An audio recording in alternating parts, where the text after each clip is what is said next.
Momen bahagia ayah dan anak bermain hujan bersama buat terenyuh. Cinta pertama seorang anak perempuan adalah ayahnya sendiri. Hal itu terbukti dengan berbagai momen yang ada di sekitar kita. Seperti baru-baru ini beredar, sebuah pemandangan menyentuh hati yang belum lama ini diunggah akun TikTok Kiwadai Jobu. Memperlihatkan momen asyiknya seorang ayah dan anak yang bermain di bawah guyuran hujan. Kucuran hujan sangat deras jatuh dan membasahi tubuh ayah dan anak perempuannya.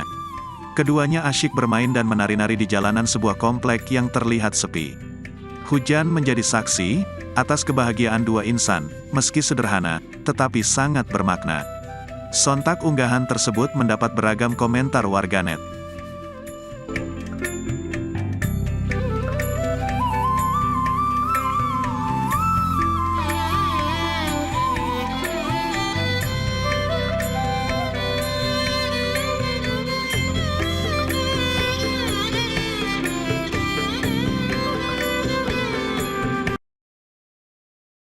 Terima kasih sudah nonton.